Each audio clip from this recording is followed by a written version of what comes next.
Hey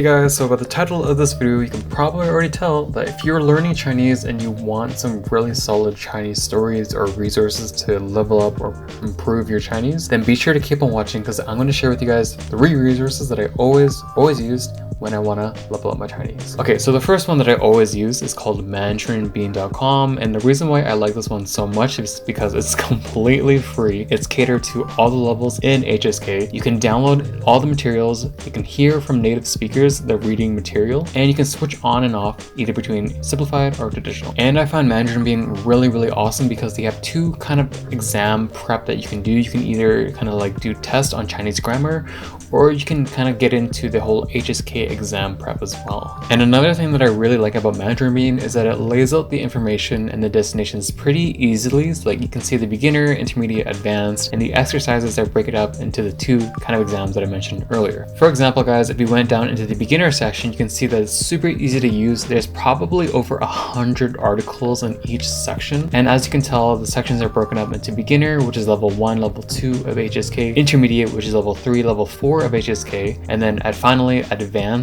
which is level 5, level 6 of HSK.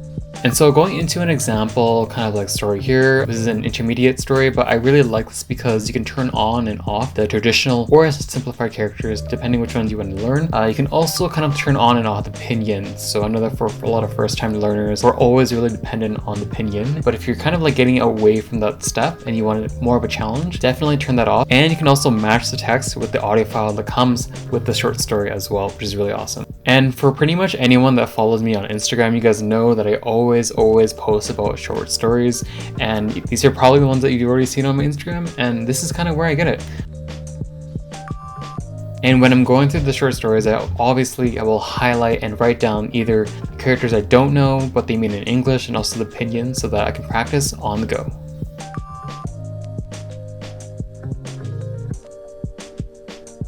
Personally, I haven't really used the Chinese grammar test section that much because I was too focused on the HSK section, but you know, they do provide you your answers right after you answer the exam, so why not use it if you can. The next 2 resources that I want to share with you guys are ones that I definitely have used in the past, and I think that it's fair game to use if you're a beginner, intermediate, or advanced learner. And so the second one that I want to share is called chinesereadingpractice.com. And yeah, so this website is pretty much almost like a blog format. You can see that it's broken down into beginner, intermediate, and advanced topics, and within each top you can actually see kind of like biographies, children's short stories, essays.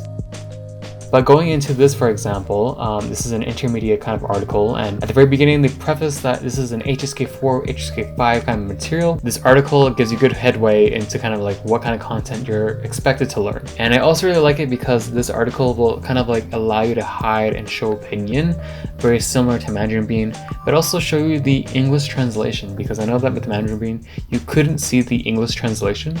But for this one, I think you can do that as well. So definitely check this one if you're curious. Okay, so the last resource I have to share is called chinesestoriescom. And this one, I don't remember using it too much, but I did use it at one point when I first learned Chinese, only because I really wanted to find resources to learn from in short story format. And so the website, again, it's laid out very nicely as well. Like for example, when you go to the main page at the very top, you can see that it's broken down into beginner, elementary, lower intermediate, and whenever you like hover over one of these blocks, they'll basically tell you what kind of level is associated with that toolbar. So if you click into, for example, the intermediate or the beginner, when you click into one of the buttons, basically all the short stories will appear. Unfortunately, not all the short stories on this website are free, and so if you go into kind of like, for example, one of the beginner short stories here, you can read and see the Chinese characters and the pinyin kind of like laid out fairly nicely as well, and also the audio portion as well. I think it's all available for you to hear.